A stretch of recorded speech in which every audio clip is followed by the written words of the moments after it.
see. This is the little muffin.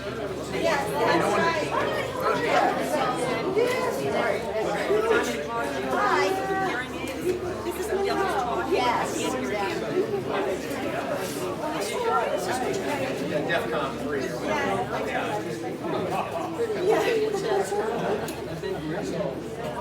See,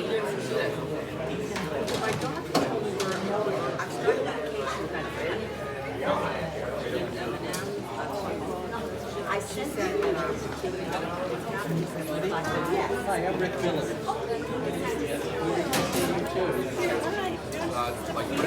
here's my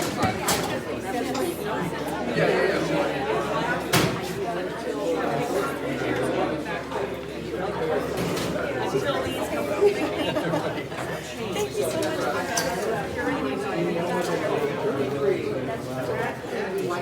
What I'm wondering is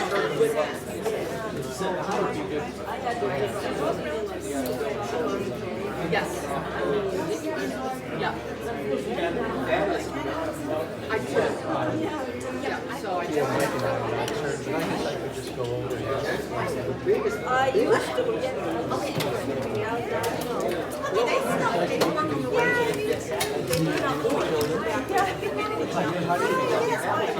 Yeah, so it's good to see you in person. There you are. Yeah, well, thanks again. Would you like me to ask them who those another chair? Oh, they took that's an empty chair. These are both empty as far as they know. But you think he was back here? Oh, you want? Yeah.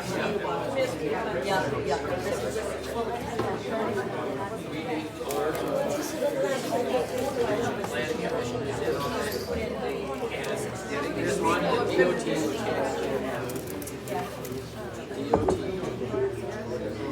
You want to sit in this chair, Mike, and I'll drag that one back here? Sit with him with that.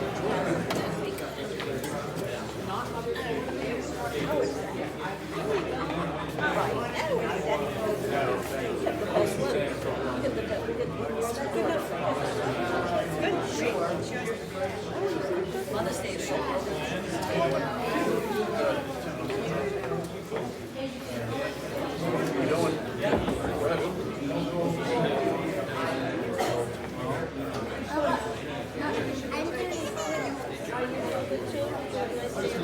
Yeah.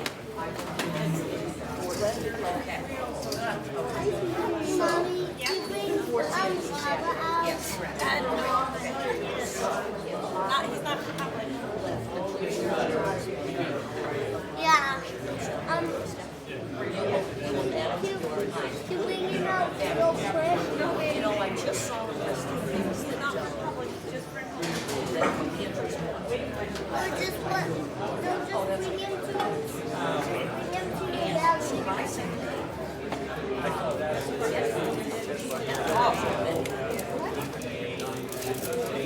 All the flavors was spaghetti, tuna, peanut butter. Not kind of the usual suspects, jellies and jams, but nothing in glass.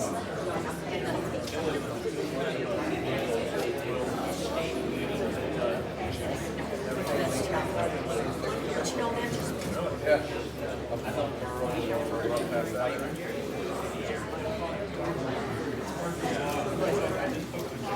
There he is. I do like him. Man, as always. good.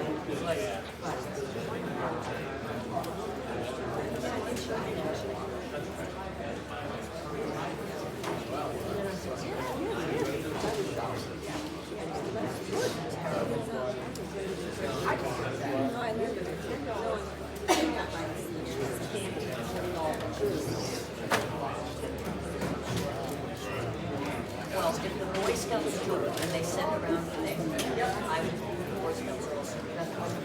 And you know, we give together from our Boy Scouts, tomatoes. Gather this thing, of course, with interest on West Road. Yeah, I already got to go. And I give it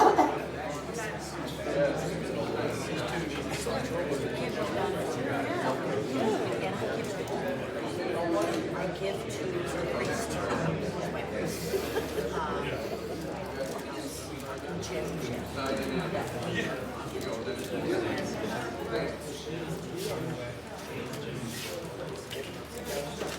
By the way, is he here now? Yes, there was. Well, I will make notes, so we see a Trader Joe's band. Sure.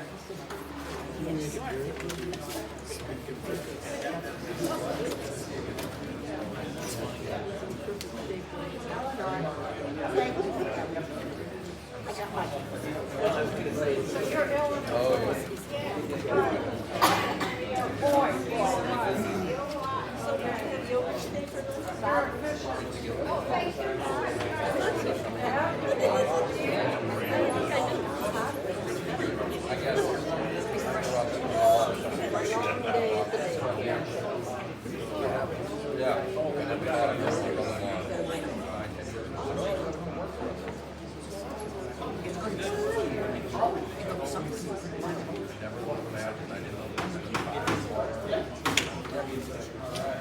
I'd like to call the meeting to order.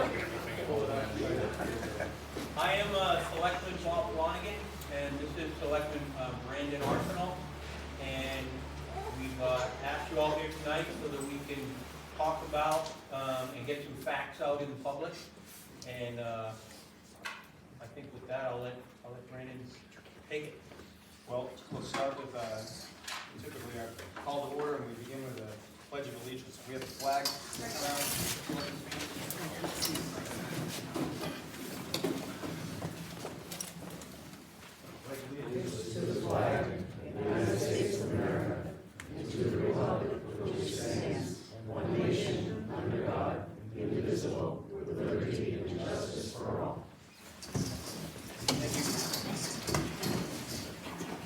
I hope nobody minds we moved the table I up. love pledging. Neither one of us felt like yelling the whole time.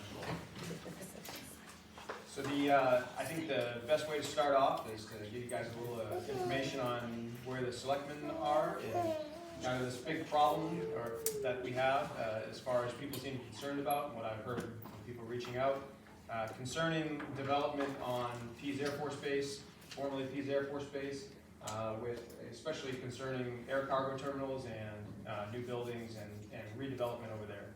I think most importantly, the whole selectman's office believes it's important to hear out the residents of the town and to hear what your major concerns are, maybe what some of your ideas are, and then also try to let everybody know kind of where we are at in the fact gathering process and where we are in the total timeline of this project. So no better way to do that than to have a public meeting and get the people to ask questions. So I don't think if you have anything to add, we can start off by having whoever's prepared to ask a question first, or I probably should do this first. With us tonight, we have our state representative, Dennis Malloy. Peggy Lamson, who you all know. I Peggy represent you Lamson on from the PDA. And this is our joint representative, who you all know. Hi. Susan. I'm Susan Parker I live in Greenland, but I also do Newington. Susan is our appointed 50-50 rep representing Greenland and Newington, right, to the PDA? Correct. Okay. So as you guys may or may not know, when Newington has matters to do with the Pease Development Authority, we are given 1.5 representatives to that committee, and those are our representatives here. So it'll be important as things develop that they are here to help answer questions and to hear your opinions. Gotcha. Thank you, Brandon, very much. I think you all heard me at the last time when you had the executive director of the Peace Development Authority come here to speak, Paul Green. I do not want to see a Logan North, and the North Apron is my baby because of the impact that it has really on this town. It really does. The noise impact, number one, filtering right down there, the gentleman I met that lives right over here on the farm. It is, because if you all remember, some of you, like Patty, you lived here back when Pease was here, and the noise of the revving of the engines on the North Apron, plus the Jack O'Reilly. plus the traffic, the distribution center, the type of traffic, the revving of the trucks going in and out, down onto the highway. And we all have to remember, the jobs that in a distribution center are not the most plentiful as far as high-wage industry, and we look for high-wage industry. But when they come to us, we have an obligation as a member of the Peace Development Authority that we have to hear them as they give us our presentation, you know, what they have. And what you're looking at here, talking about pro-concave, this is many of you, and that was very good that you brought out the paper, send it, put it in our mailbox. That you did. This here is, they came to us in January with a proposal that they would like the exclusivity of 2 pieces of property. Number 1, North Apron. Number 2, Hangar 227 that they plan to take down. And this is a distribution center, and the type of cargo, well, they said, well, this is stage 4. Well, I don't care if it's stage 4 or stage 12. It's still the noise and the adverse effects on all of your property, also on the children, the hearing.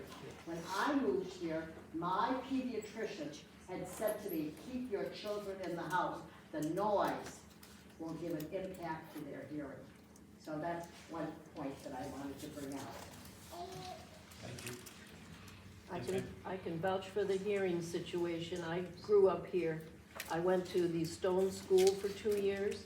I went to this new school for the rest of the time here. I've had ringing in my ears since I was 6 years old. I guarantee you, this has affected my childhood and my entire adult life adversely. We've paid enough dues. Anybody that would like to speak, would you please stand up and state your name and where you live, and then clearly speak so that everybody in the auditorium can hear you. I know the folks on this side couldn't hear you, ma'am. Okay. Well, I can't hear nothing much, Ava. I just want to add what Goodwife said. Patricia Borkland, 5 Bay Extension. I too have tinnitus. I'm 62 years old and I've been wearing hearing aids now for 5 years. So I grew up in town. When the planes would go over, we'd jump off our ponies and we'd put one hand on our own ear, press our other ear against the pony's ear, and put our other ear over the pony. See, so all the 4 ears were covered in some way. But yeah, the hearing loss is my least worry right now, to be perfectly honest with you.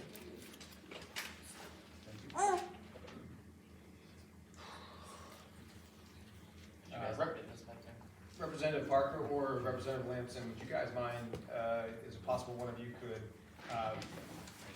let the crowd know where you are in terms of the timeline of this development?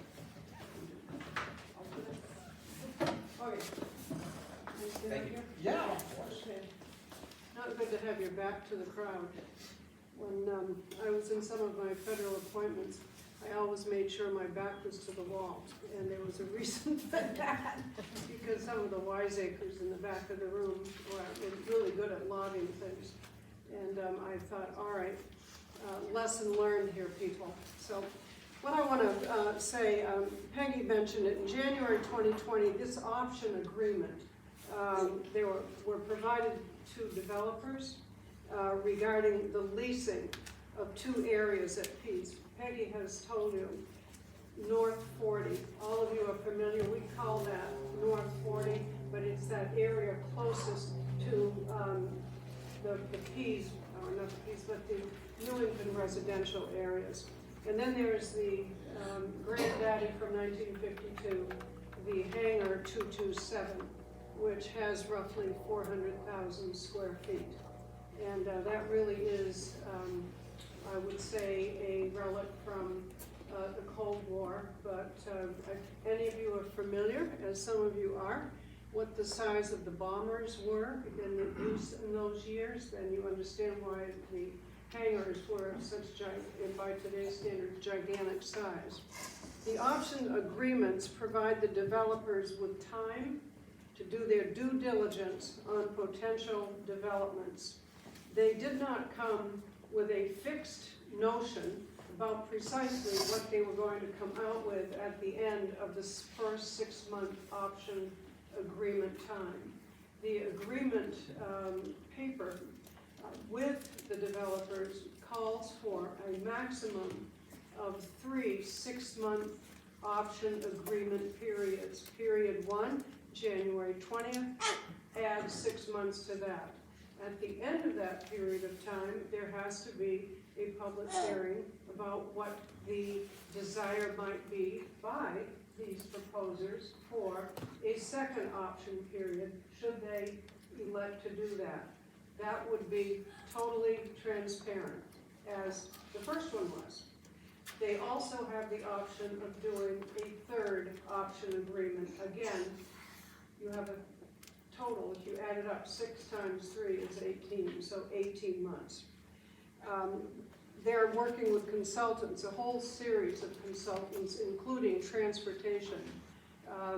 The pièce de résistance for my presence on this PDA board is founded on transportation, because in my little town of Greenland, we have Route 33. It's sometimes, if you're in your planning brain, you call it the Route 33 corridor. Well, what that means is that it is used to be the old King's Highway before the Revolution, and it's grown a lot since the ox cart days, because now it has 3, possibly 4 high-value choke points for traffic slowdowns. And one of them, of course, is the Winnicott Bridge, which, if you guys know where Country View Restaurant is, I don't mean to be touting one business, but that's the one that most people use as a landmark. But that is an issue. So the traffic issues that are part and parcel of a intended proposal like this were immediately at the fore the day we heard about this, and we did speak publicly and colorfully about that. They have started to discuss matters with end users. I do not have a list. None of us have a list, and I think we should know that. We don't have a list, but we are authorized, because of our PDA brief, to get up here and to say exactly what is going on up to a certain point that we understand it and know it, and have been provided some good information to give to you. As of this date, there are no air cargo development proposals currently before the PDA board. This is a 7-member board. 2 of them are here. There are 5 others.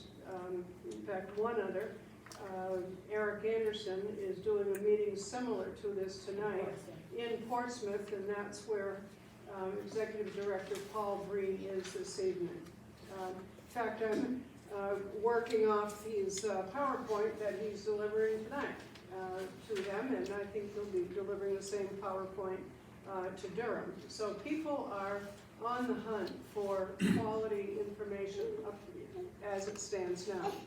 When and if a proposal is made, the pro-con will come to the PDA in a public meeting, and the land use review process will play out from there through multiple public meetings. As you know, there are, maybe you don't know, but there are various zones in the entity we call the Keys Trade Court. One is, I'm not going to probably get all the Peggy will. One is the airport, one is airport industrial, one is natural resources.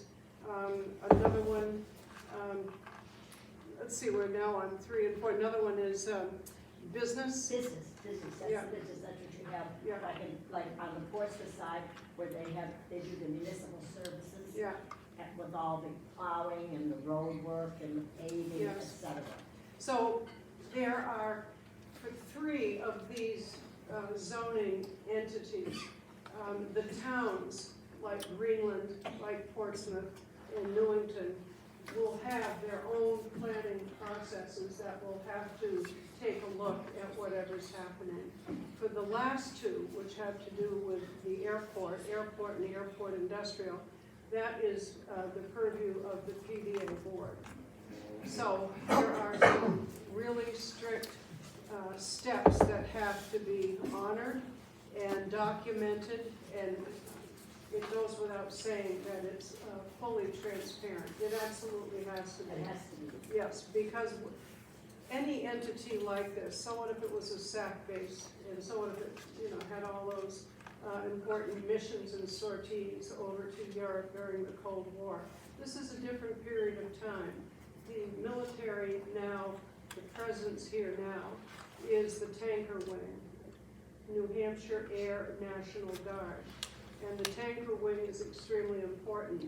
It also has a buffer zone on the airport industrial side and the airport per se for its own operations. And it is very strict about how and what will happen, because there are, I've not been told it's top secret, but having had that top secret clearance when I did a big deal thing at the U.S. Social Security Administration, I'm betting it is, because this is top military priority. And Susan, we have to remind everybody that everything is said is basically that we have, the FAA holds the string. Yeah. You have to understand that, the FAA. All right.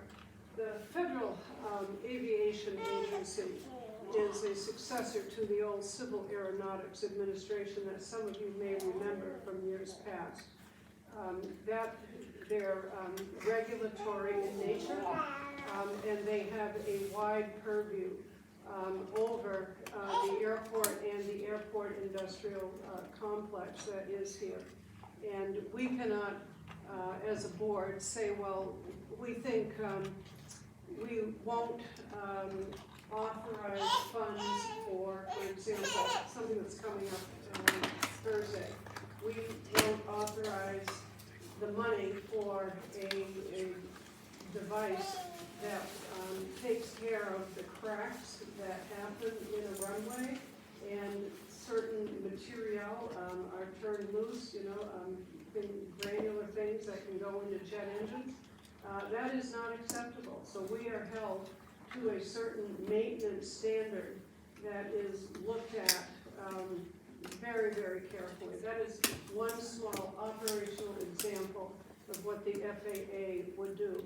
Something else the FAA would do as far as its operations are the issues of how many fixed-based operators there are who are providing full services to the aircraft that come into PEDS.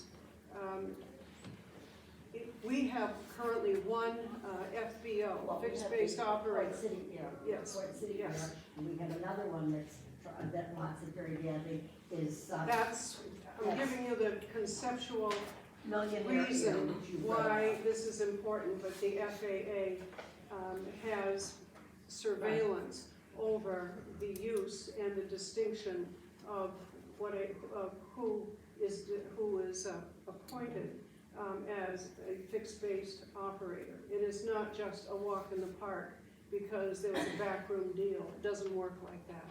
Trust me, it doesn't work like that. Very, very strict stuff. So the PDA board will be actively engaged in a review consistent with the 30 years that the PDA has been in operation. And I think that Peggy has been with it since the beginning, and it has a long history of development. But it is true, just as the economy, I'd say starting 15 years ago, became intensely global, so too are the opportunities for what goes on in New Hampshire as far as economic development. And I think we're looking at ourselves here through the reverse end, of a telescope, and we're going to blow up, I don't mean blow up as far as destroy, I mean blow up and magnify what the impact of an air cargo proposal, if it comes to fruition, what that might look like in all aspects of the place that we know and love and appreciate for its quality of life standards. So I think I've said enough. And I think we also have to Given your- bring to the selectmen and let them know Yes. that with that distribution center, the amount of traffic that'll go down Arboretum to the roundabout and then go down the Spalding or up north to the Spalding, there'll be a lot of heavy traffic and noise with the truck traffic, with the big truck distributions that we bring in. Thank you very much. Okay, so I think you've got enough to play with there. I think everybody else should have a chance to Yeah, talk. that's right. There's a lot to this issue. Jen Weir? Hi, Jen Camp Wiener, 397 Fox Point. What assurances do we have that you will represent the needs of Newington, number one? Number two, because I know you're on the PDA board. Number two, is there a plan to get together with other towns? Because I think, depending on what the proposal is, I can't imagine that it would be positive for our town. And other towns are also concerned about this. So are there any plans to sort of get together as a multi-town initiative to see if we can have a greater voice than Little Newington? Well, I have to tell you, Jen, which is amazing, and there's a gentleman here from Stand up, Durham, please. who's here. Stand up, Durham and, excuse me, Durham along with Rye, I believe there's, yes, Rye, there's a, and they have been very vocal and out there, town meeting, you were really streaming town meeting along with Durham, Cedar Point, everybody there. They might be able to give some pointers right there. They've been communicating with us. Maybe you should answer. Mike Berman from Durham. I live on Cedar Point, which is just the other side of the bay from all you. Before I let you go, Mike, does anybody, residents have an objection to a non-resident speaking? No, but talk a little louder, that would be good. So Mike Berman from Durham, on Cedar Point, which is just right opposite the bay from here on the Little Bay side. We wind up with the same sort of air traffic noise. Not as intense as you all have here, certainly because we're further away. But we have had, basically, informally, connecting to different people, have regular conversations between folks in Rye, some in Newington now, as well as Durham, trying to get the towns to coordinate an approach of looking at this. So I've gone before the Durham Town Council, along with a bunch of other neighbors. We actually plan to have a meeting with them. We have a scheduled meeting with them on May 9th to have a more in-depth discussion of some of the issues with them for their education, whatnot. And Paul Green will be coming to May 16th Town Council in Durham. So there is some coordination going on, maybe not definitely between the town councilors and the selectmen, but amongst the residents of towns, sort of coordinating things. Okay. So Patty Portland, so how would we make this so that we can all come together and as residents and work together as a residents, like, you know, and to work together? I mean, the mightier we are, the better chance we have. So do you have information to how we could get on an email list, or how does that work? Sure. So we have an email now that was in the flyers, and I think actually Putty sitting next to you had. Is this your group? Oh. Probably okay. in the flyer that went out last weekend, had the email address in it. We're also working on a website, which is under construction, but it's not complete yet, so that should be ready, I hope, within a week or so, maybe 10 days. Will help facilitate communication that way. But otherwise, it's been rather informal at this point. Rick?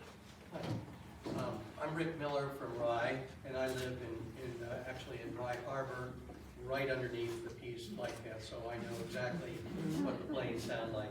But just in answer to the question you just posed, the select board in Rye just wrote a very lengthy letter and sent it to the PDA, which you probably have received by now. And the Board of Selectmen, I received it also. And the Board of Selectmen, and all the boards of selectmen and women throughout the seacoast, anybody who's potentially affected, whether it be Rye, Greenland, Portsmouth, Newington, Durham, they're all getting this letter requesting collaboration in opposing the process that's gone on so far.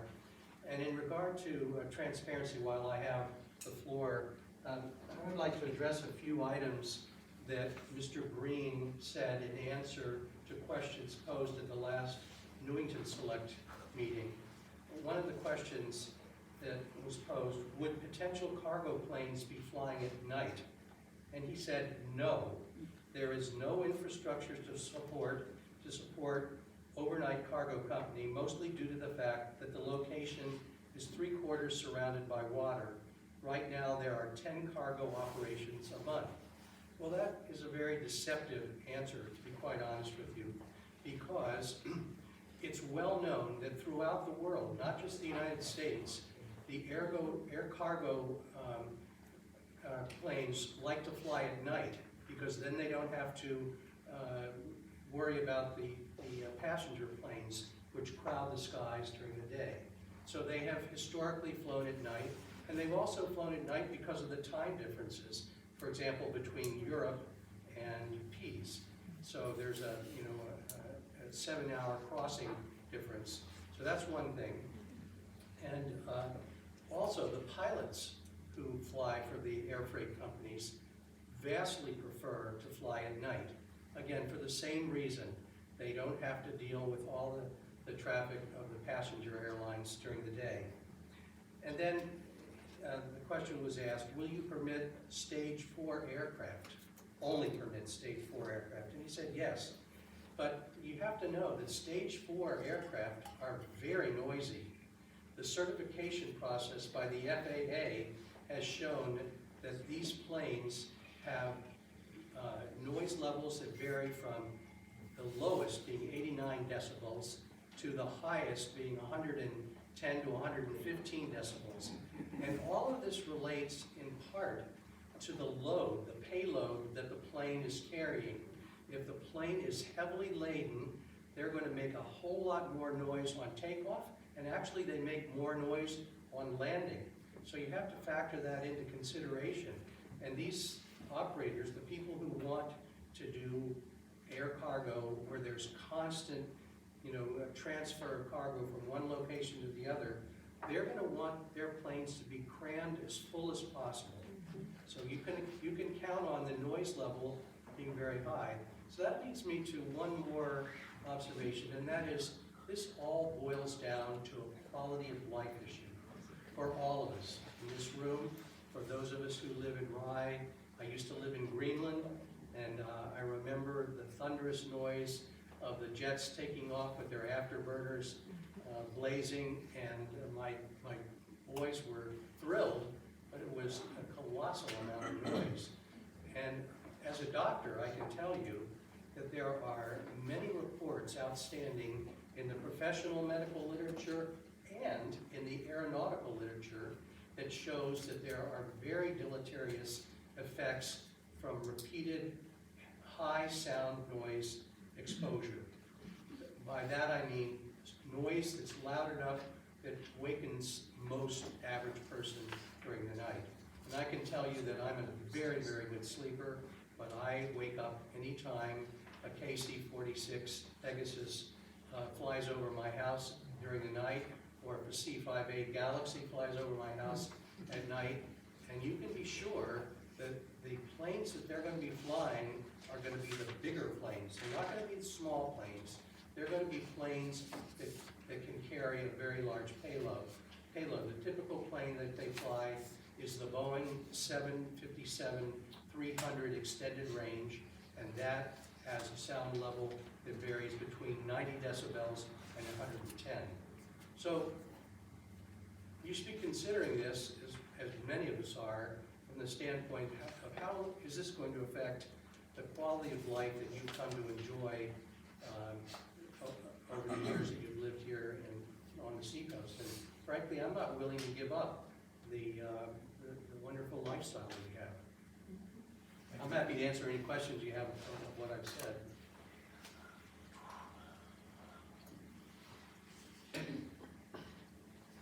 Thank you, Rick. Do you have something to say? I wanted you to announce and tell them that we have a PDA board meeting Thursday, 8:30. And if anybody resident come and speak during a public, when you have public discussion, you know, to talk, it's right on your agenda. So anybody who wants to come and put your voice about this. This is very important. And when is that meeting, Peggy? That meeting is Thursday at 8:30 In the morning? in the morning. I know you work. Yeah. Well, I'm not the only one that works. Well, you know what, Ted, wait, email me something and I'll read it for you. I have a question for that gentleman, and for, I can't remember this woman's name. Susan. Susan, Yeah. They said something about transparency and everything being open. Yep. I just don't, you said something, I can't remember the sentence. I just don't trust it. You know, well, I will take a crack at this. I've got a long history. If you don't mind standing, Susan, so everybody can hear. And I meant no offense to you in any way. I know you don't. I know that you're just speaking from the heart, and that's cool. I come from a long background in public service, and it's the state of New Hampshire, state of Maine, in pretty sensitive jobs, Commissioner of Mental Health, and down in Washington, D.C., the person who ran Disability for All of Social Security and had to do a lot of sensitive work on policy, particularly on AIDS, because that was the time I was living in, and figuring out how to get the naysayers to shut the hell up and put good medical information in the regulation that would allow disability adjudication to be done fairly and expeditiously on people who were diagnosed, particularly in the epidemic epicenter at that time, which was Harlem, New York. And what I learned out of that is there is no valid reason for not putting the facts out, even if, you know, I was a presidential appointee. Even if I'm a presidential appointee, I would have walked off the job if I couldn't have done that. And everyone knew that. And what the reason we could get the policies approved on an expedited basis, expedited usually means 18 months and you wind it back, you know, I think we did it in about 9 months. The reason we could do that is that we did an open process with the best medical brains on the AIDS situation and the virus that causes it in Washington, but we took it out on the road in hearings around the country. And we created a rule that everyone could live with, even the naysayers that said, well, this thing doesn't really exist, and they were members of Congress. But the evidence was so overwhelming with the work that we were doing that there wasn't a single person that reliably got away with saying, well, you're just, you know, you people are just overly sympathetic and blah, blah, blah, blah. I mean, you know.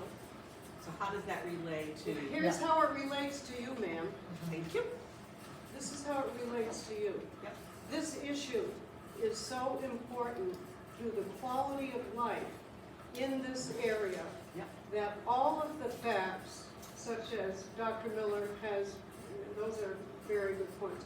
Any of these points, just like during the era of creating humane AIDS policy financed by the federal government, those things need to be out in the public. And the more meetings that are pulled together where members of the public can come together and be given those facts, the better off we're going to be. And that, I think, Madam, relates to your point. Thank you. No problem. John Langston? John Lamson, Little Bay Road. Some procedural questions from our representatives. Yes, Who will make this final decision? Is it a vote of the 7 representatives? it's of the board? both, yes, John. And of those 7, how many are locally appointed and how many are appointed by presumably the government? Okay, we have the Senate President appointed, the Speaker of the House, the Chairman of our board is appointed by the Governor of the state of New Hampshire. That's 3. And then the two of us, Yeah. then there's Portsmouth, and then I gave you the set of four, there's Perini, myself, Neil Levesque, he's the one appointed by the speaker. Okay, so are they 4 representatives that are appointed by the speaker or the governor? One from the speaker, one from the Senate, one from the, and from the governor, That's 3. 3. Then you have the city of Portsmouth, 4, 4. Then you have the town of Newington and the 5, town of Greenland, 6. 6. And, yeah, Don't you have 7? Newmarket, Okay, Stratford County, so my- Stratford County, I gave them their If representatives. 4 local representatives, there are 4 of you. Yes, Can you vote this down? Yeah. yeah. Okay, Oh, good. great. I would like the selectmen of Newington to work closely. I think the consensus of all the area towns is that we don't want this. There is no net gain for any of the towns in the area, even though there's nothing. There's nothing. The jobs are so low paying, people can't live here. So there's gonna either be pressure to build more, low-cost housing, or they'll commute in long That distances. you, and the cost of housing is. We already have a labor shortage in this area. So why not put it in Berwick, or in Portland, or in Sanford, or someplace where they might appreciate it? Well, that's where peace was supposed to I know. go. You're out of I remember. I think that, I'm pretty confident that there's nobody in the seacoast area that really supports this. And I guess my other question is, I'm thinking of, the fiasco with the federal building enforcement. McIntyre? The McIntyre building, but the city is being sued by $2 million from the developer for extra cost. I hope that this exclusivity you have given is not going to give them some legal leverage on you. I don't think so. Don't I know that, I know Okay. exactly what you're And saying, then and I'm some- saying it yeah. to the Portsmouth representative. Okay, I just hope when you say no, and I fully expect you will say no, that no means no. Well, they already know how my motor mouth went at that meeting, and Susan will tell you, and Susan likewise spoke up very much on the traffic, because the traffic will impact Newington. So I look around the room and I can see a lot of wheels turning and not a lot of hands going up. And I want to make sure everybody remembers that this is probably a really good opportunity for you to let your opinions be known to the Peace Development Authority representatives that we have here in this area. And there's no dumb questions, so please raise them. One thing that, I know is in the wind and kind of out there, and it's tough when I hear Portland talk about trust in the committee. And to your point, John, about when no means no, we're in this situation where there's been an option that has been approved by the Peace Development Authority, which was voted unanimously, I think, by the committee, right? Well, what it was is to give them their exclusivity, this was your pro-con change. For the 6 months first option agreement. First month. In consideration of air cargo.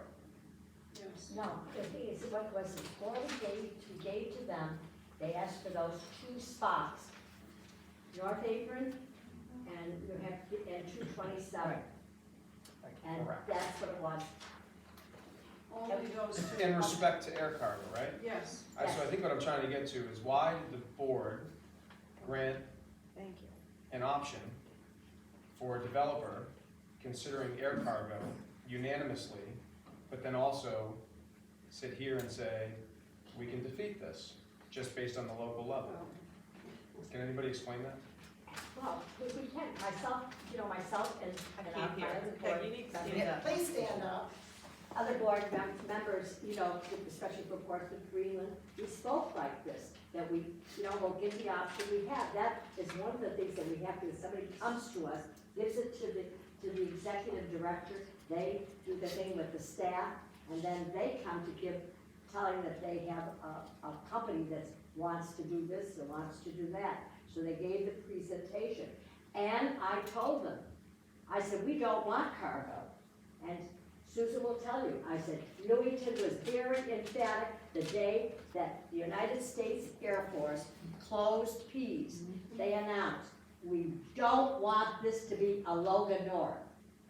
That's exactly what they said. And we followed that, and they were very emphatic about it. And we tried, and I was a selectman back then, but that's what exactly the people said.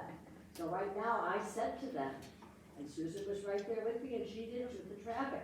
I told them, I don't care if it's stage 4 or stage 12, it still has an adverse effect on the property owner and the human being. How do you have your hand up first? Honey, Brandy, you had a little bit. I don't think PDA is under an obligation to enter into option contracts just to give exclusivity, and it doesn't seem to me that this is something that happens regularly, and unless you enter into option contracts every time two people want to use a building. So why did you vote to enter into this option contract? It was a vote to give because we have to, this is our thing that we have to do, that we had to go ahead and give them what we want, what they want, not what they wanted, but they could go ahead and do their due diligence. Now they're coming back to us. And But my question is, why did you think that you had to? Because you didn't have to. Hindsight is 20/20, isn't it?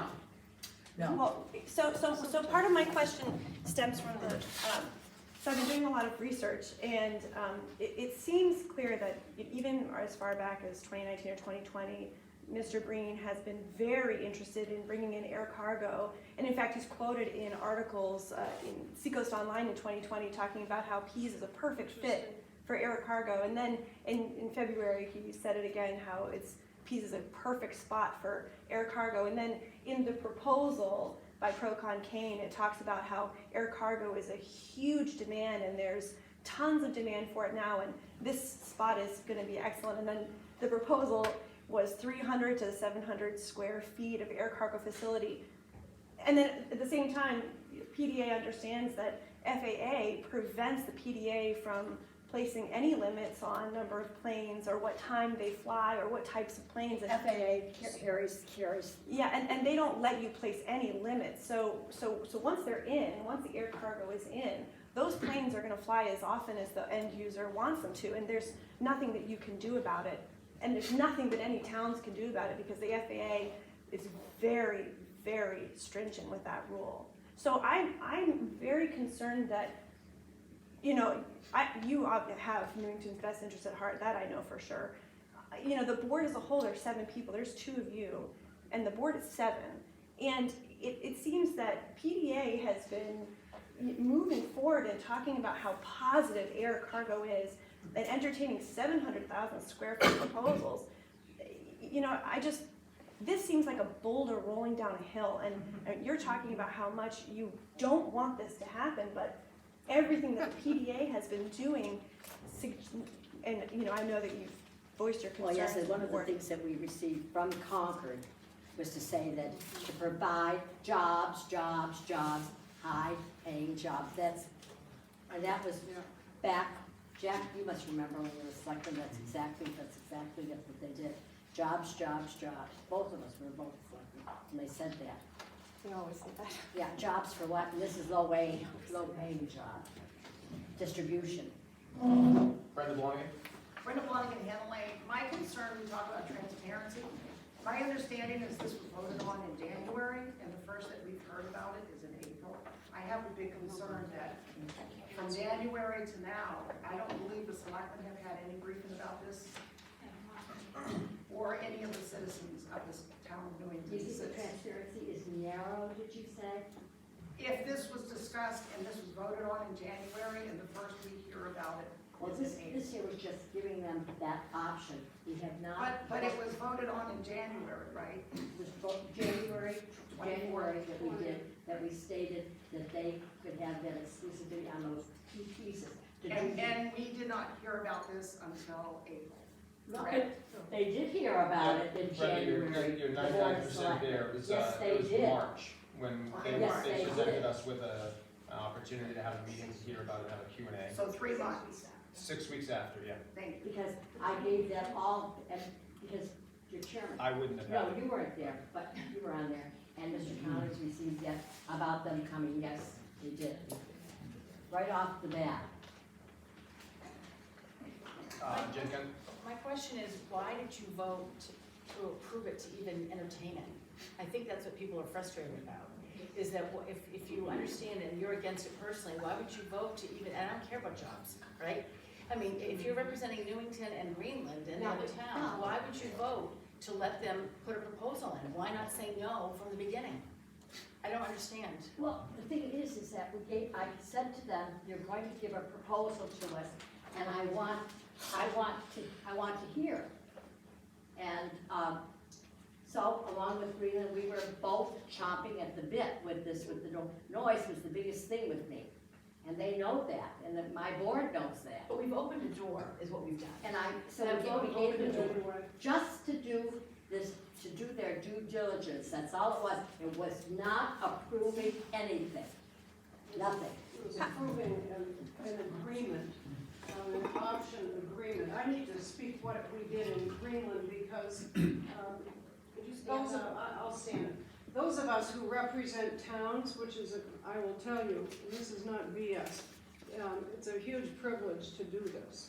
And when you represent a town, you have different ways of making sure that your people, that is the selectmen who are duly elected and planning board or whoever it is you talk to, you make sure that they're informed. How do we do that in Greenland?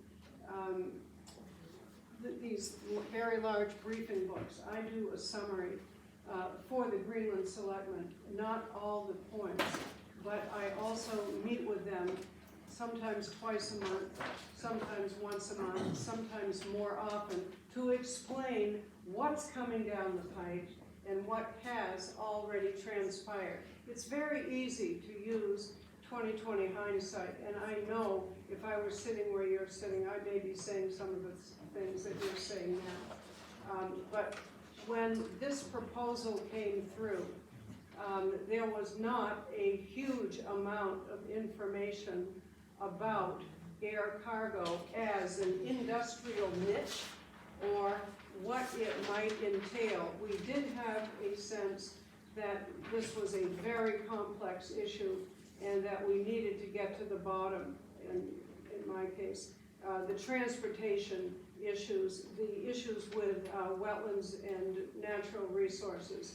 I looked at this as the beginning of a process, and one where not only just, the phrase we use is due diligence, but the one where you really have to dive deep on various issues.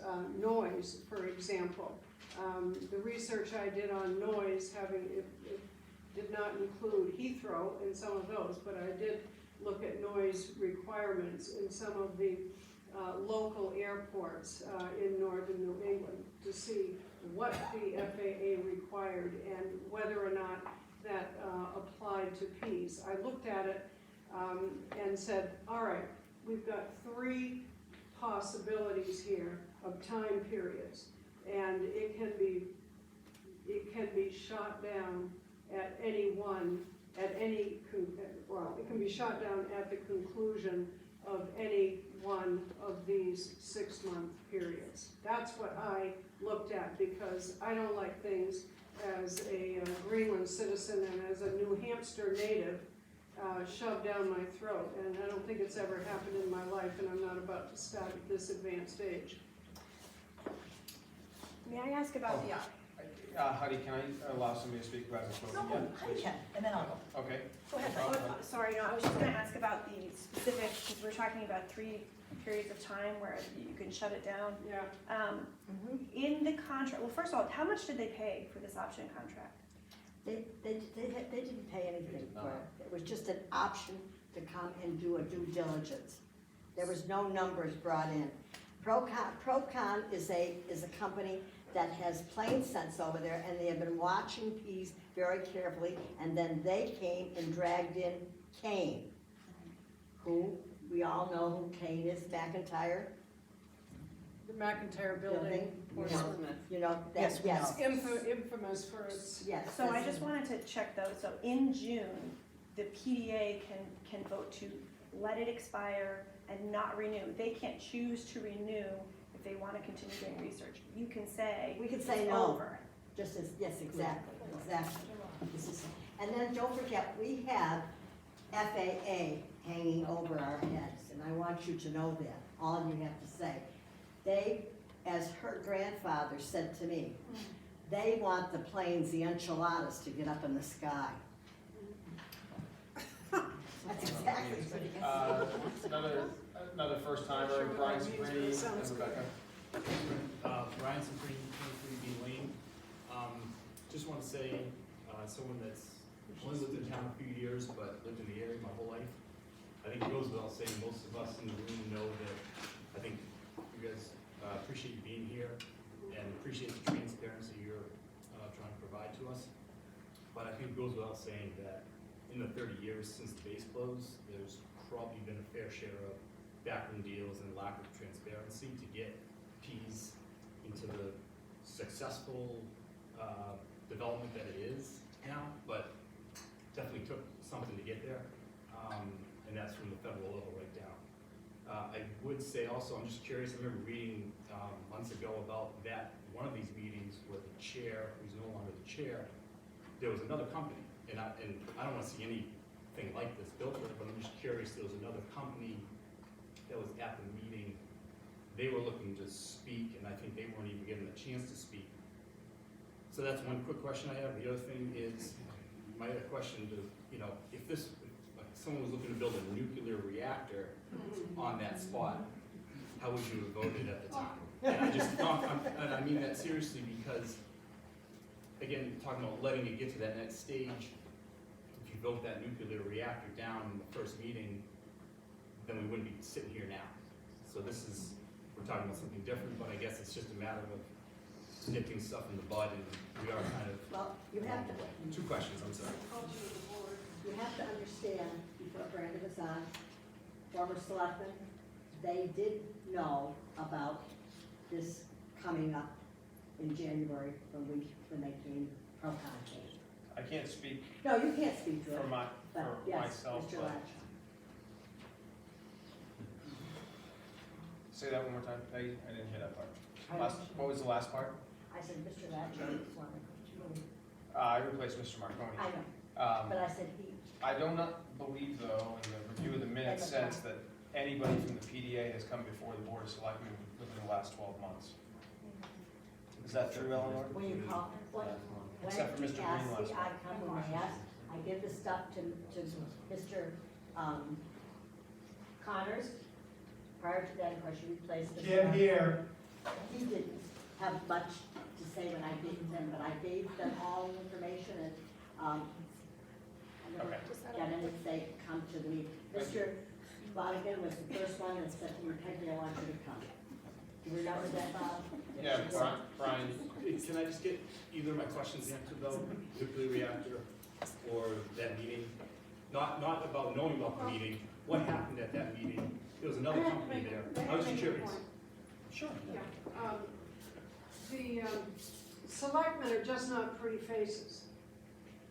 I am. know that. Well, I know you know that, but here's how that operationalizes. When I go to a PDA meeting, I am not going to vote no until I get the clearance from, or yes, until the clearances come through from the Greenland Selectmen and duly from here. And also, they all receive a packet. Every month, they receive this packet like we do. I'm happy to shove this in. You guys wanna see this stuff? No. I mean, That's it's really, I've seen it enough. We do it on Saturday and our meeting is on Thursday. yeah, well, it's 2 to 3 inches and it's heavily, it's just heavily organized. What's in it? What's in it is the entire decision process and content of any board meeting, and I would enjoy it very much if you just had You to can look get at it right it. at the selectman's Please office. do. I will. My question is, can you summarize what's in it? And do you receive one of those every single month? Of course we do. Okay. Peggy does, I do. They So are this- delivered, at least for me, to my house because I don't do well with computers. Okay. And I also have requested that a copy of that be also given to me, a second copy, and tomorrow I will be delivering it to the town of Greenland. They have come to expect that. I put on a letter of transmittal, and I add in other points, and I may or may not add in an email, but I hand deliver all of these things. Before we get, They received theirs, Newington, from the day one, Newington has always received this packet. before we get adversarial with our representatives from the PDA, I want to remind everybody, this is a good opportunity to let the PDA reps from our town, 150% of them, know where we stand as town residents and our opinions, and if we have questions about the process, to help inspire them to make choices on our behalf. Jim had his hand up. I've heard some very interesting facts here, and one of the most important is that once it's granted, whoever made the statement, the FAA is going to let whatever goes there happen 24/7. I'm going to go back to Hetty's comment that she had made earlier, which is we now had an opportunity at the PDA where we had 1.5 reps, the half rep being from Greenland. And the Greenland rep actually said that once she goes to a meeting, there is a weekly, bi-weekly, or monthly summary of what took place. So we have that 6-week block where we knew nothing. The hearing of what I heard is that the representative from Greenland was in charge of Medicare, Medicaid in the time frame of AIDS. Social Security. Social Security. Social Security Administration. So, Office of Disability. an office of responsibility. Huge. So now we have a huge office of responsibility here where we already know on the seacoast that, as was already stated, we are against cargo facility. Yet, we had 2 positive votes to allow them to, for transparency reasons, which is not gelling in my head. Because what we've done is, and I will quote a friend, you've let the camel's nose into the tent. When you wake up in the morning, the camel's going to be inside the tent. So you allowed a contractor to now take a right of first refusal for a period of 6 months to do their due diligence on something that the 4 reps, or at least the 2 reps that are sitting in this room, said absolutely no cargo. So my question is, why did we ever open the door to something that from a trend, excuse me, I'm in the middle of speaking. When we open the door, we are seeing the word cargo. We are told we're not doing cargo, and yet we're allowing them to do due diligence. So I'm going to go back to the nuclear reactor, and that was a very funny comment, but it actually is a beautiful statement, which is, if we're going to have a nuclear reactor, you both voted positively in the affirmative to give them 6 months to evaluate putting a nuclear reactor on piece, which is into the North Apron and into the other. Where a negative vote from you 2, representing Newington 1, and then Greenland 1.5, or half, and then 1. I do not understand it, and I'm trying to understand what the logic was behind doing this. I heard transparency, and I don't believe that is a proper answer to my ears. I think what you've done is you've opened the camel, you've opened the tent up, and they've walked through, and they're not walking back. And I'd love to hear an answer to that. Would you guys like to respond? Thank you very much, Jim. Thank you for your remarks on that. I thank you, and I understand. And what we did because we felt, because as listening to our executive director, listening to them, we gave them the opportunity to go ahead with the due diligence. They knew how I felt, and I was very explicit about it, along with my colleague right here. So we understood this is what they're doing. So you can rest assured that there'll be more than likely 3 no votes when they come to us. The state does the state. I can't tell you anything about the governor's appointee, or the Senate president's appointee, or the speakers, or Stratford County. I can't give you that. I don't. The Stratford County is concerned about traffic. Then just one follow-up.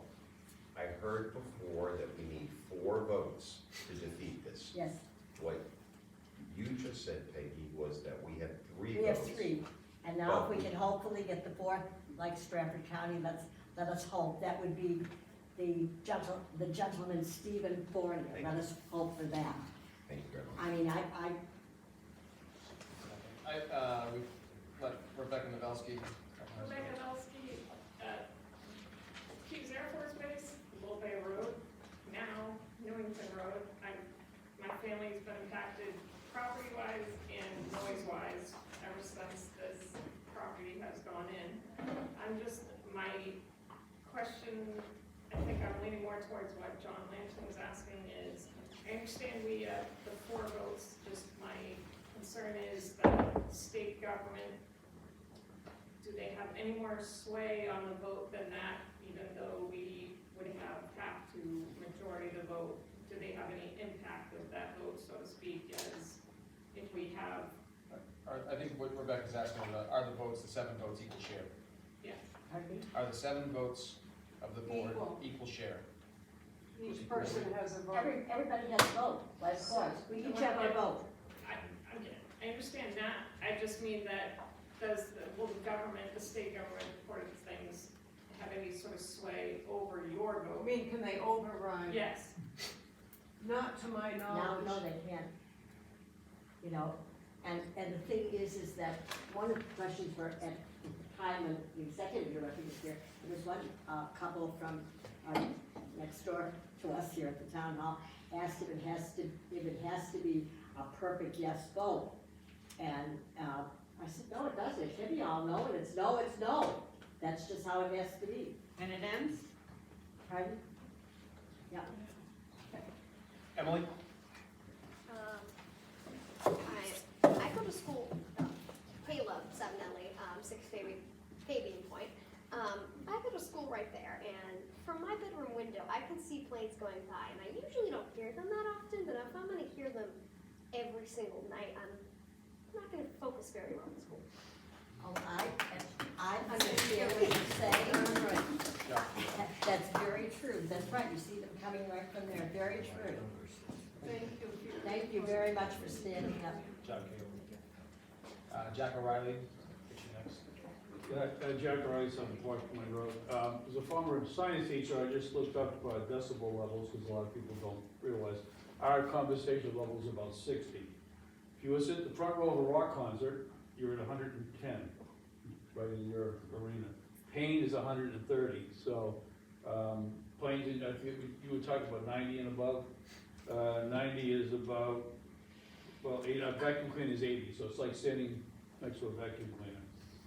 Loud.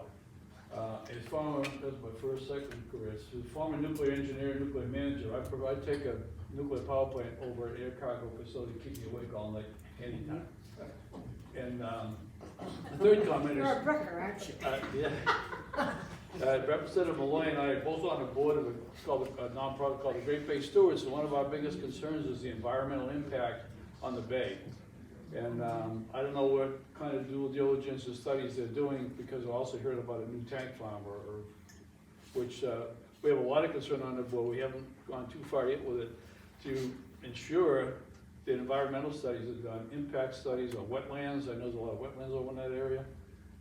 That all studies, thorough studies are done, and we're gonna, hopefully we'll keep up on it too. Thank you, Jack. Good work. Yeah, it's Mike. If I could just try to address some of the questions this gentleman in the back had asked earlier. It ties into the transparency question. So a couple points. One question was raised about the fact that on the January 20th meeting, there were in fact 2 air cargo developers that were interested in the site. The other was called East West Aviation. They didn't speak at the right time at the beginning of the public comment period, and when they tried to speak at the end of the meeting, that's when they said, we're told to sit down. So they were interested. They had had a right of entry to the same space on what they've heard previously to begin exploring the right to look at the space. You have to know some background. So a lot of the buildings, and some of you may know this, I'm not trying to tell you if you already know this, but some people don't know this. A lot of the buildings that have been developed at Pease were developed by Kane. They did the development, they own the building, they rent the space. A couple of factors that enter into this whole equation with Kane being sort of preferred. The governor, about a year and a half, 2 years ago, went to the then chairman of the board on the governor's behalf, asked for the board to consider privatizing PEDS. The PDA is a state-created entity, state legislation created it. The board voted that down. It's 5-2, I believe, the vote on that. The governor still wants to privatize PEDS. The non-airport district, the part of PEDS where Lawns is and a lot of the buildings out there, is not part of what the FAA considers the airport district. The airport district would itself, because of FAA rules, have to have some sort of authority or government or governing entity controlling it. If the governor got to achieve his desire of privatizing PEDS, two things to just sort of think about. I'm not saying this in a negative way, but just sort of you have to think about what one thing means to another. Private developers would certainly be interested in acquiring parcels of land that they would then own rather than having to pay ground lease on, and therefore they would own the property and the land, and then they could rent it to the tenants. Kane would be one of those. They do that in their regular business. All of those spaces out there in PEDS right now all pay ground rent to the PEDS Development Authority. That's a revenue stream which subsidizes the operation of the airport. Now, if the airport were to be privatized, if the airport district became a separate entity, and all that other outside revenue from where Lawns is and all those other buildings became privatized, the revenue stream to the airport would be greatly diminished, and there would have to be some way of doing that. Well, air cargo, based in the airport district, would provide a very hefty revenue stream to the tune of about $800,000 a year to the airport district. So it helps solve the governor's issue of how do we do this. In fact, when the former chairperson of the PDA had brought this up, people said, well, look, financially this isn't viable. Well, it becomes more viable if you have a large revenue stream on the airport district. So there's some background push behind this, my feeling, personal feeling, and there's enough obvious evidence that you can read about it, what sort of governs that. The other thing I just want to touch on briefly is with regard to transparency. When development takes place in any town, sometimes people come in and they have an agreement with the developer they're not going to disclose. That's understandable, that's kind of just the way business works. In this particular situation here, this is not a town situation. PEDS is basically publicly owned land, state basically owned land. Although the town of Newington and Portsmouth still have their shares to it. The developers put forth a proposal on January 20th, and I think it was in the packet that was right up there, and it's actually in the packet that was posted on the PEDS development website, and we'll probably take that out and give it to the towns can post it on their websites. It clearly and plainly outlines, Peggy had told up earlier, what they were proposing. It was labeled on the diagrams, air cargo distribution center, up forth with phasing to 724,000 square feet. In the back of the packet, it clearly talks about the massive demand for air cargo. Now, in their counters that they put into the op-eds and whatnot, say, well, maybe it's not going to be air cargo. Okay, maybe it's not. Maybe they realize now that air cargo is an issue. But they did come out with that. What they're also trying to say is that people that are opposed to it don't know what they're talking about. We're exaggerating things, and we don't have the facts. That's right, we don't have the facts because the developers have withheld who the end user may be. Maybe they haven't picked somebody with a contract yet. They probably have a pretty good firm idea. I don't want to dispute what the PEDS Development Authority members said, but my recollection of reading the option plan was there is a fee attached to that. And I'm looking at Huddy if she recalls reading this also. And I think it's like 10%. Remember So you it's like called 40. me. You called me, remember? Yeah. So I think it was around $40,000 or something like that. They had a point. They do have to pay something for the lease option, which answers one of the other questions you asked. So that's just a couple of background things, Scott. And also, just for your information, in the packet that's on it's posted on the Keys Development Authority's website. You just have to read the couple hundred pages, the same packet that showed you. There's also a 3-page letter from the executive director of the Keys Development Authority, Paul Green, to the board for the January 20th meeting. And he details in it, it's very well worth reading. It details in it how they've been having discussions with Kane and the other developers for a couple of years on air cargo. So it's not anyone's imagination that this is being talked about as air cargo. It hasn't been what their intent was, although they may be changing their tune now. So, Thank you, Mike.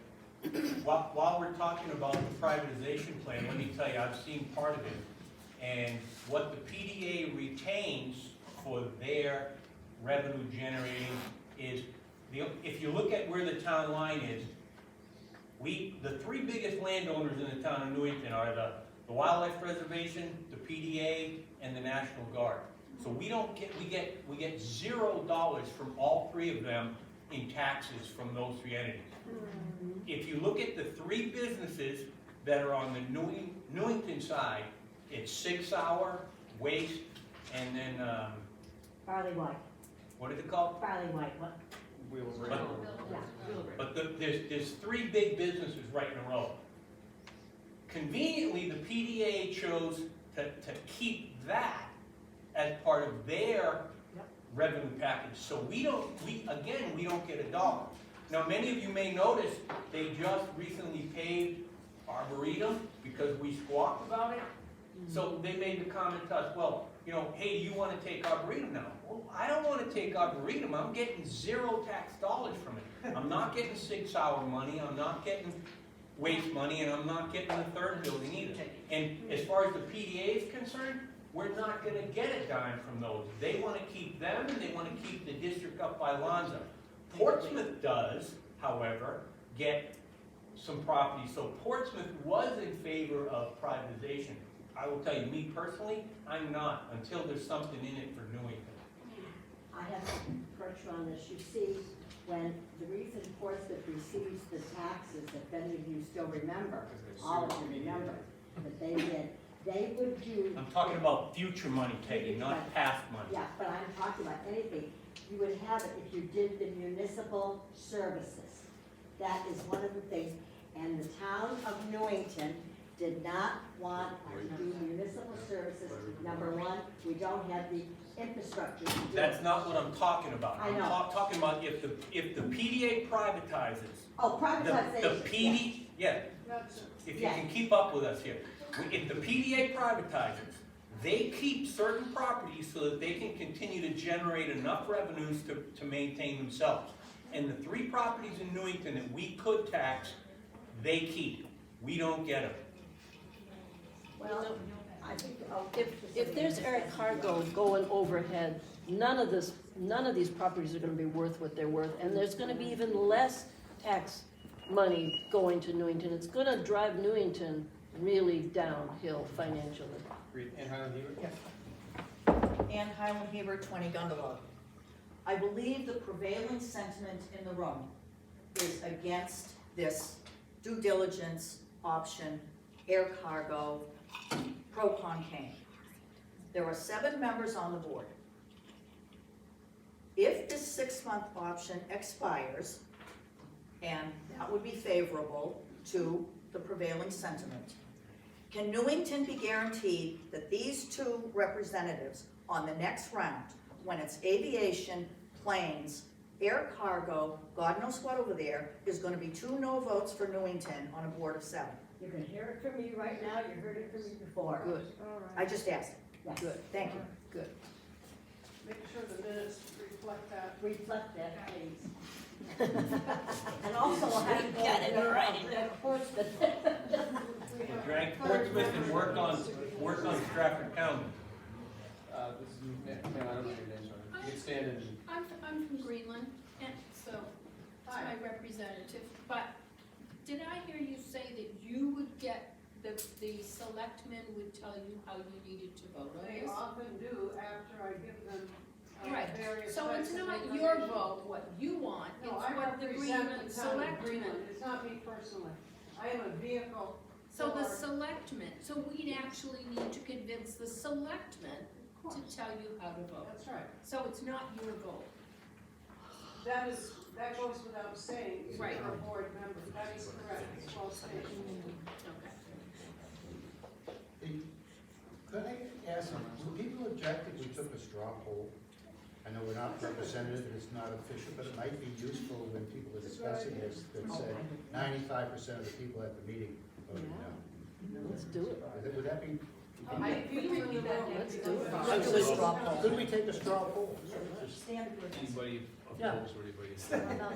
Anybody wants cargo, It's up to stand the up. selectmen, and I know it's not official. I think there's not a motion, right, this is an open discussion, if the residents would like to take a straw poll on, what, maybe this is concerning, a no would be, that, that's what you would appreciate our PDA reps voting, versus a yes for continuation of the options when the vote comes in, I believe, July, is that right? July 20. So a yes would be, we would appreciate the PDA reps continuing. A no would be that we do not want them to, it would be a no vote in July 20th against continuing the option. Okay, If, wait a minute. This woman from Greenland just said, it's not her vote, it's what the selectmen tell her to vote.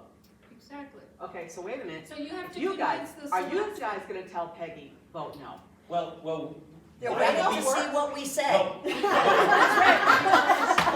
why are we having a public meeting? So Right, we okay. can hear from you. All right. Yes, so if anybody, I think it would probably be more prudent to say, if anybody is in favor of continuing the option on January 20th in this room, then you. July. In July. You can raise a hand, or maybe you can stand, are in favor, one. So I think we can call that as a room of 30, that's probably about 94 to 95%. Thank you. 99.9. Fantastic. Thank you, John. Chris Cross? Chris Cross, Newington, resident on Nimble Hill Road. Question for Susan and Peggy, our PDA representatives, and that is, given that the PDA, the state operates the land at the trade port under primarily, if I understand correctly, grants from the federal government, primarily the FAA, and through revenues gained by the land that was transferred to the state for MNF benefit, is your and all the 7 directors either have a responsibility or are limited or have guidelines provided based on the source of those funds to continue as to how to vote? Let me give you an example. I am sure that you voted 7-0 to approve the option to lease as a fair and open opportunity to get the groundwork and get the information as probably is, I'm not a lawyer, but is probably required for a fair, open competition and opportunity for developing the state. So you really had precedence that you wanted to give each and everybody that wanted to make an application, and therefore you had real no basis for turning it down. Doesn't mean you can't change in the future. But are there any other guidelines that you're aware of or responsibilities that may determine how you are allowed to vote, even if you follow and I'm sure you will, follow the input from the selectmen of each of the towns around? We follow what we receive that they give to us, but as far as listing educators and stuff, you know. Any particular I mean, guidelines? we have our ordinances that say like for the planning and for the zoning. Peggy, could you stand so that We have that, but, as far as what you're just asking, no, I don't. They have, you know, if it's a majority, the majority receives it. Emily Soto? Yeah, I can say 1 or 2 things. When I get something I have to study and look at, depending, particularly in the money that comes in, one of the first things I do, I put on my federal state hat, and I look at what the real cost of the federal money is that's coming in. And one of the first questions, this is routine, one of the first questions I will ask is this entered into the baseline budget, or is this a one-off, action? And in some of the CARE Act elements, four authorizations attached to the government in the time of the COVID era, 4 different funding authorities. And some of the money that has come in the last 2 years, and particularly in my term, which only began on May 20th of last year, I have seen that none of the federal funds coming in are being put into a baseline budget because it was special authorizations on aspects of business that was being lost. So that's what they mean when they say you're getting a windfall, it's a one-off deal, and that is looked at in that fashion, and it's duly entered into the accounting system in that way. Something else I might be concerned about has to do with the omniscient Federal Aviation Agency. I don't know their regulatory code well enough to be able to second guess staff. I can't do it. I don't know it well enough, but I do know enough to ask questions. And those questions are sometimes fairly technical, but they do need to be asked when they arise. The FAA, because I've had some interchange with them in my last appointment in the Department of Labor, they are people responsive, and they do need communities more than they need other things. They need to be able to get along with the communities in which these airports are located, and they know that. So where I might say, being a New Hampshire person, I might say, well, I see this as grounds for negotiation. That it's okay to call Region 1, which is typically Boston, call Region 1 FAA, and through staff, see if we can't do something maybe that has never been done before, that is more in line with how we might see businesses being carried out here. That's my pea brain at work in my conceptual frameworks that I apply to it on those 2 issues. Emily? Emily Savinelli, Fabian Point. I just wanted to bring up a couple things I heard tonight and a couple questions I have regarding transparency and voting in terms of the reps. So, you, Peggy, had mentioned talking to Ted about this. Oh, yeah, when this Mr. Marconi was on then, but yes, about the fact that. Okay, so that was a January public meeting. 20th. That was a public meeting. That was a public meeting, and they had it right in their packet that I gave to them. Okay, and I'm just curious how then, you being a 50% representative from Greenland and Newington. I am. Yes, how you then, if you're getting direction from the Greenland Selectmen about how to vote, how you then get direction from the Newington Selectmen. The Newington Board of Selectmen, when they look at the packet, we never. No, I'm asking this woman, please, thank you. Because she's supposed to represent us as well. So I'm curious, I understand, I'm not sure where Greenland stands on this, but I think it's pretty clear. On the air cargo issue? Yes. It hasn't taken a position yet. No, Okay. seriously. No, it's working on it. Okay, They but this understand that happened it's a January development. 20th. I know that. This I've been is- with it every moment of it. Okay, I'm sorry. Months. I'm sorry to scoff, but when we're at this point and a board hasn't taken a position on it that's going to impact its town the way and the surrounding communities in such a way, I'm sorry that I scoffed like that, but that really says what how they're taking care of the seacoast, because that's not, so my question is if they haven't taken a position, and our selectmen are presumably going to take a position, then Yes. how do you weigh your vote? Because, Well, what I will do is debrief with the Greenland selectmen on this meeting, and I won't leave very much to the imagination. No, I mean, communication's a two-way street, you know, and I have no secrets at all, and I'm only in this position in order to do the right thing for the various towns. That is the only motivation I have. And Emily, you have to understand, the selectmen receive their packet every month to go through, and if they want something from me, they know how to pick up the phone, and I will, and for our town.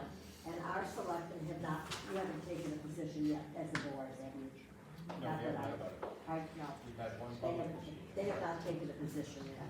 I don't think Greenland's had a public meeting, period, about this. It's been All of open. these selectmen meetings are open to the public, and Representative Malloy can speak to that also.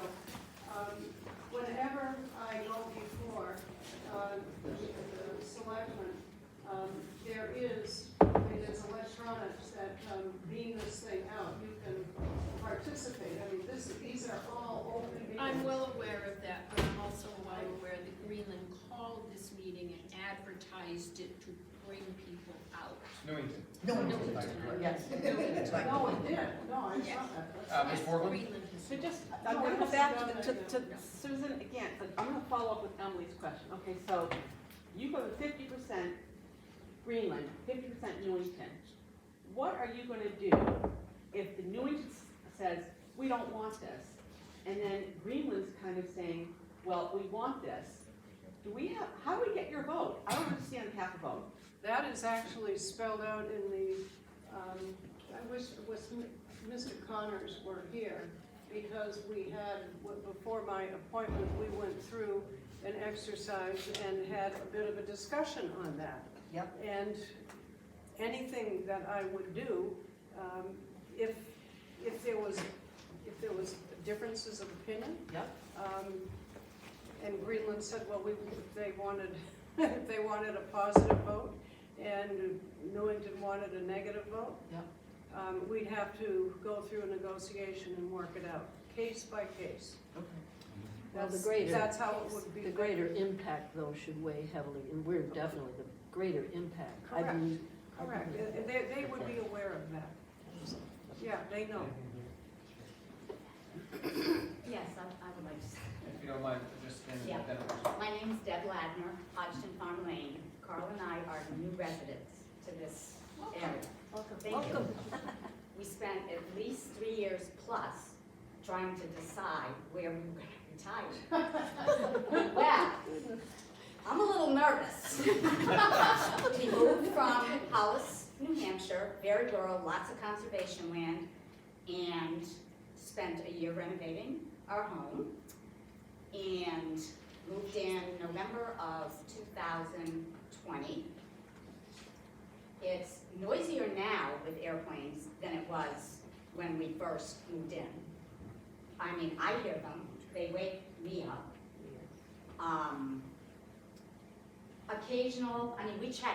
We checked with a lot of people in the area before we purchased the home, just kind of to get a feel for fees and what kind of traffic, and we were assured, you won't really notice it, it's infrequent, they don't fly at night. And we're fine with the occasional airplane. But I definitely have noticed that there seems to be more middle of the night. Last night was exactly 3:29 a.m. 1:30. Yes, and ground noise. I thought something was wrong with something in our house. I had no idea. Carl wears hearing aids, so I hear a lot more than he does, because obviously I'm not in at night, but rumbling. But I thought it was in our house. I was awake all night. I had him up checking all of our new, everything that's in the house, and it was an airplane on the tarmac. And coming to the last meeting, I got some education, but I've been very quiet and I can be very outspoken, but because I'm new, I'm trying to absorb what we've gotten ourselves into unknowingly in such, I mean, looking for a quiet, beautiful, rural town. We came from very high taxes to very reasonable, and I am nervous that there's not more people that come to the meetings. Like, I know the times aren't always opportune for people that work, it makes it really difficult. But I'm just trying to figure out, trying to listen to these two ladies here who are really trying very hard to, well, help me understand. Everybody in here, I'm assuming, has been in this area for a long time, so we're very new to it. So I'm worried about property values. I mean, if I had known all of this before, we might have had a little battle about it, but I would not have been for moving, worrying about cargo planes. I mean, and if I feel that way, other people are gonna feel that way, and as others decide maybe to retire somewhere else or whatever, I mean, the reputation for this area is not gonna be the same as it was. I mean, 3 years, maybe even longer. I mean, and we looked in a very wide area, and I'm just trying to figure out how this all came about, and a lot of confusion. So I'm gonna zip it, and maybe I'll learn more as Thank you very much. this evolves. Thanks for your opinion. Tildy Davidson has a book. Hi, I'm also a new resident, Tildy Davidson, Fox Point Road, directly in the flight path. Looking forward to the July 20th vote, where hopefully we can put this issue behind us forever. You say we have 3 votes in kind of already. Yes, and that's, I'm just looking at the committee list right now, so that's Peggy, Susan, and Eric Anderson, is that right? You think? Yes, and so the 4th vote that we need to get, that our most likely candidate for that is Steve Fournier, is that right? We have to get Stratford County, because I'm only saying to you that you might as well know, if you look at, you have the governor's appointment, you have the Senate appointment. Right, and I see that. We're not going to. Right, and we don't know what they're gonna do, and they're Yep, influenced by everything politics is that are the way- outside of that's the way it would be. what's going on locally here. So Steve Fournier is our best bet for that 4th vote, right? And so since you know him, and since you know what goes on in these meetings, and you know the issues, can you tell us what you need to hear from us that would help you make that case in that room, so that you can sway that 4th vote to your side, so that we can win the day? I really wish, I think this is wonderful what you do, thank you. And it's wonderful. I would love to see many of you come to the PDA board meetings, and they have public comment time in the beginning, and give your comments. I gotta interrupt you there. As somebody who works 8 to 5 every single day, and travels overnight. Yeah, well, yeah, I will know, but I mean. Your that anybody 8:30, can 9 come, o'clock starts on people- other PDA. people come. Yeah, I'm saying, as I look across here, you're looking at 80% working, You people know, who and have if they full-time would, we have jobs. some of the people that. So if the PDA truly wanted some public input, and I feel this way about every board and every committee that operates in this town or that's subject to this town, you ought to start making some meetings that come after normal working hours. Well, I'm going to say something that I'm going to give this whole report when we go to the meeting on Thursday. How the residents feel, you haven't taken a position, but how the residents feel here, and I will give it. I will give that. We appreciate that. Thank you. Patty? First of all, welcome to town. Thank you. And this is a wonderful, wonderful community. I too am very disappointed at the low turnout of people. I just don't think people realize these things. But first of all, Brookstone makes an amazing sound machine. No, We do have. and I go by the white noise, and it's right beside my ear. And, you know, I'm a mail carrier, I go to bed early, I get very early, so I need my sleep. But it is a really, really wonderful community. If we can just get over this horrible, it's not even a bump, if we get over this, you will have no regrets. Oh, we already agree. Oh, I mean, we This love. is a wonderful community, and when you talk about coming from preservation, what we have done as a community as far as conservation and preservation, it all started with Fox Point, which if you haven't had the pleasure of enjoying that down We there have. for a walk, please do. We have preserved so much land in this town to keep it rural, to keep its character. And I'll be darned if I'm gonna allow some cargo company to come in, or Amazon, and take it away from us. But again, I too am very disappointed by the turnout, but I am impressed by the young people that turned out tonight. We have a handful, and that's just wonderful, and I totally agree with you. At 8:30 on the in the morning, going to those meetings, That's why we have representatives. let's hope that they, yeah, And that's to say the best, we have some of our members on the board that work, right. and they work too, but they want them in the morning. I just don't want them to have any regrets. This is a great town. No, well, I don't wanna have any That's for I'm sure. not feeling a high level of confidence, I guess is what I'm saying, in terms of how the voting is gonna We- happen and. We live, as you come down McIntyre Road, like you come to Town Hall, you come to a stop sign, you see our gardens, our peach trees, the honey, we have the Oh, honey yes, hive. yes, That's yes, us. yes. So we're right there. Yes. Honey's a stone's throw away. Mr. Pickering, well, I don't remember his last name, it was the only one who voted in favor, he is literally, they're going over his house, so I don't know where that vote came from. What's his last name, guys? Gilbert. Gilbert. Gilbert. So I don't know where that comes from, but Stockholm syndrome. I'm in the flight line.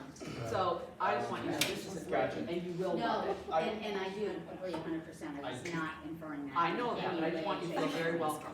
I want to make sure at 7:10, everybody gets heard if you have a comment, and that's the essence of this thing, but we should begin to start the round. I get one new person to talk, which is Dennis Hebert. Dennis Hebert, Chairman for the Planning Board. I'm not speaking for the Planning Board at this point, but 20 Gundalow Landing, Newington. Early on, ma'am, I didn't get your name. Me? Yes, Susan. representative from Greenland. Susan Parker. Susan Parker, thank you. You said something about the Air National Guard had some play in this? Something about top secret, and I couldn't get your connection. Are they involved in the project because of their location? And it's all around them? What is it that you were implying? What I had hoped to say clearly is that we have many tenants on the aeronautical side of the Pease Airport. One of those tenants is the New Hampshire Air National Guard. They operate I think it's 12 tankers. I forget He knows. the numbers. Anyway, very large tanker airplanes. I live on the south end of Great Bay, and I hear them landing and taking off too, because they come right over the house.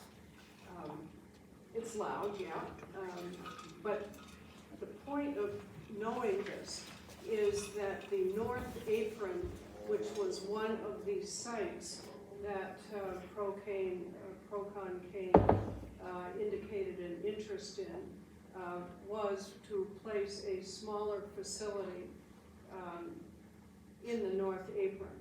And it's really very crowded if they go in there, and it's most probable, and this is new information that I didn't say first, that the 324,000 square feet, which was heavily published, will probably not be, it won't stand up. So my question is the Air National Guard, They have, do they have any kind of they have a lot of sway. All right, but do they have any say in all of this, that what is going on? That's what, you No, seem to imply that. not in decision-making that Well, uses they could the, declare national defense and so forth. I just kind of wonder, are you implying something along that line? That's what I'm trying to. their opinion on who goes in there is, you want it to be positive. Because you want tenants to be compatible. And there are people who are in the business of air cargo-ing in Asia that they would not like to see sitting at peace. And I totally get that, that's the geopolitics of it. Okay. So I'm going to follow up with some, just other points. Becky, you want to say something? I just had a couple more points I wanted to make. Go ahead. Dennis, and I'm sure you know that over at the North Apron there, they have a distribution center and having 3 planes. They don't have room, they can only put 1. There is no place for them to refuel. You know that, and you know that, being with your guy over there. So that's going to be another difficult situation there. But what will happen, I can't answer that. Okay. And that I So, can't. the other thing I'd like to know is, and this is just in the process, that's further down the road, but there's impacts are gonna be unintended consequences that we're gonna get by bringing in business. We have a housing shortage in this area, bringing that in, and it's not just the people who work in the facility, it's also gonna be the crews who are probably gonna wind up living here. Because you don't have crews that probably would be stationed here, they buy homes and so forth, and there would be a further impact on the demand for housing. Traffic is another one, as we're all, I think we're all aware of, but that's further down the road. But I just wanna make sure that everyone is aware that these are the kinds of things that happen. Water, they're probably gonna even be using more water. I mean, we've had a couple of years back, several years ago, Madbury River, or Madbury Reservoir was down to the mud. It was really low, and what's happening here in the seacoast in general is that our resources are being consumed a little bit at a time to a point where you don't notice it, but if you look back 50 years, which I can do, we had plenty of water here, never had a crisis. So we gotta be thinking about those kinds of things in the region and how much we're gonna keep growing and growing and growing. But this particular thing, it seems like it has its problems. And I would like to say that, and the way I see it right now, that the selectmen should probably take a vote that not to accept what is being proposed if it's a carbon facility. Thank you. And there's one other thing. If it does happen, as a planning board, when we have something like a rail or something that affects other towns, we have to declare a regional impact. Does the PDA have to do that? Declare a regional impact? I'm just asking. It's a formal thing. We haven't had that. That was a big push for myself way back when, but no, there's never been that to say about regional impact. Okay, I've got a couple new hands, so I'll call for kind of last comments from each of you, if that's all right. So what have you got? Go right ahead. Rebecca, you get the floor first. I'm just gonna be quick. How do you think the tried and tested noise machine, I'll look into that, above the tree line, so I hear the pilots on the runway truck sneeze if I have to. But I also want to say thank you to Ann, because I think it was your urging to the selectmen to have this meeting, I think, as a selectmen meeting from home. Oh, Take all the credit you can. No, I don't recall that. I I think we attended were the talking selectmen's about meeting, but I do not recall that. Okay. No, I recall that they brought it up, and maybe I was Yep. certainly in favor of it, but I am not the driver. And I was glad that we were there to kind of, that you Yeah. mentioned it, because I Yes. think it was Yes. like. What I did say at the public selectmen's meeting was that I encouraged monthly Yeah. PDA reports, particularly on the hot issues, and immediately, these gentlemen were on board. Yep. So they are the drivers, and thank them. Thank you. Thank you. Mr. O'Reilly? Yeah, just talked to two people about the meeting earlier this week, and I got the impression, well, what good's of it, you know, you're fighting big government, it's an uphill battle, we never win. So I think that may be some of the reason we have a larger crowd. I mean, with more hope, then maybe more people would show. Now, I'm really gaining some hope if we can get that fourth rep on our side. But having had dealings with the PDA over many years, it's not always Myself, the easy. selectmen, I know. They're business people first, and so some of them are, you know, the state appointees, forget it. So the question is to follow up a little bit, should we not get the fourth vote, and should this start proceeding? It's a state agency, I understand, so not gonna get a whole lot of help there. But Peggy keeps mentioning the FAA and pulling the strings. If that's a federal agency, they have bosses down in Washington. We have senators, we have state reps. Yes, and I'll you know, tell you something, and, and maybe a believe me, little, I know what but, you're saying, you we know, worked with that, Jack. yeah, we have done this in the past. We work with our Washington reps, and that sometimes can help. It gets persuasive. So Yeah, exactly. down the road, so if we happen to, then we need to start another campaign.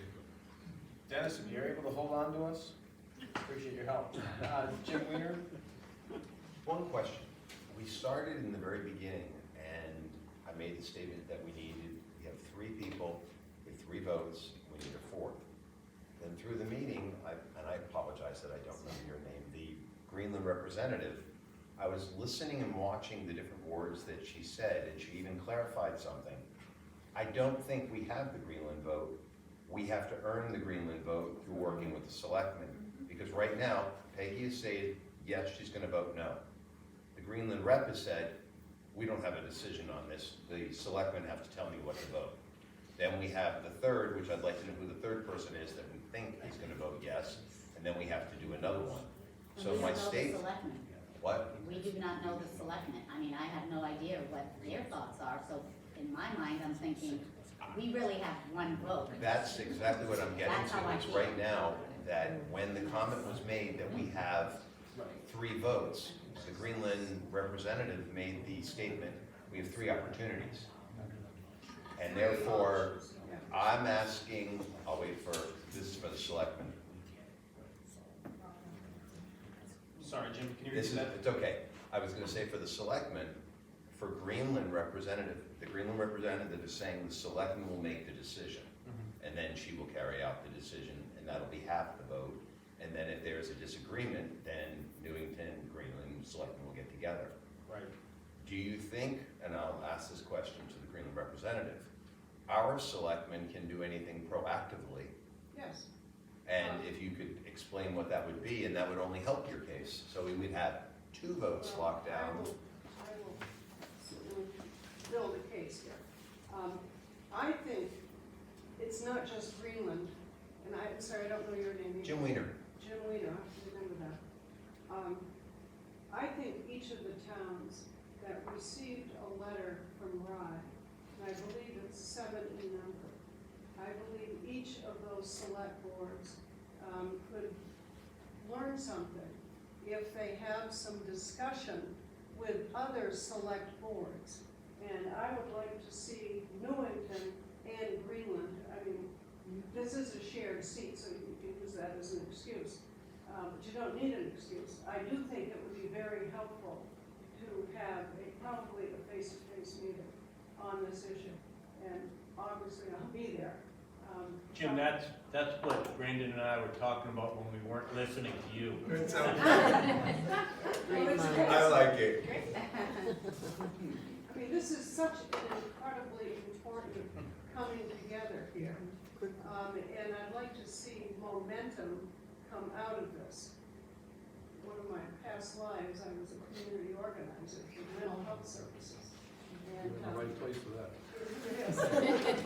Dr. and Miller, it's did you have one more really comment? a good thing to do. One more comment, Dr. Well, I just would like to say to Ms. Parker that rather than you're trying to exercise the Solomon sword on yourself in the Yes. event that Greenland wants it and Newington doesn't want it, Oh, we don't all want you need to do is refer to the Articles of Incorporation of the Peace Development Authority, which clearly state at the very end of the first paragraph that the welfare of the community and the environment has to be held foremost Yes, that's in right. every decision, and we're gonna hold you to that. You know, she makes a very good point there. It's very good. I think that's wise. I mean, it's obviously wise. I mean, there's no disagreement. Jen Campbell, your last comment?